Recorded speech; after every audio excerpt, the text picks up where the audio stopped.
പലരും ക്യാഷ്വലായിട്ട് പറയുന്നൊരു കാര്യമുണ്ട്, മണി കനോട്ട് ബൈ ഹാപ്പിനെസ് എന്ന്. എന്നാൽ ഈ പറയുന്നതിൽ ഒരു കാര്യവുമില്ലെന്ന് മനസ്സിലാവണമെങ്കിൽ നിങ്ങളുടെ കയ്യിൽ 5 പൈസ എടുക്കാനില്ലാത്തൊരവസ്ഥ വന്ന് നോക്കണം.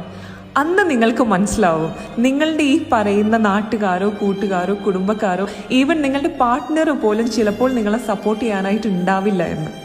നിങ്ങൾക്ക് സ്നേഹം വേണോ? നിങ്ങളുടെ കയ്യിൽ പണം വേണം. നിങ്ങൾക്ക് പവർ വേണോ? നിങ്ങളുടെ കയ്യിൽ പണം വേണം. നിങ്ങൾക്ക് റെസ്പെക്റ്റ് ചെയ്യാനും കെയർ ചെയ്യാനും കൂടെ നിൽക്കാനും ആളുകളെ വേണോ? നിങ്ങളുടെ കയ്യിൽ പണം വേണം. പണമില്ലാത്തവനെ പലപ്പോഴും സമൂഹം ഒരു പട്ടിയുടെ വില പോലും കൊടുക്കില്ല എന്ന് നമുക്കറിയാം. ഇന്നത്തെ എല്ലാ കാര്യത്തിൻ്റെയും അൾട്ടിമേറ്റ് എന്ന് പറയുന്നതും പണം തന്നെയാണ്. നിങ്ങൾ ആഗ്രഹിക്കുന്നത് സ്നേഹമാണെങ്കിൽ, നിങ്ങൾ ആഗ്രഹിക്കുന്നത് പവർ ആണെങ്കിൽ, റെസ്പെക്റ്റ് ആണെങ്കിൽ, നിങ്ങളുടെ കൂടെ നിൽക്കാനും കെയർ ചെയ്യാനും ആളുകളെ ആണെങ്കിൽ, get up and start earning. Keep earning and enjoy the happiness of your life.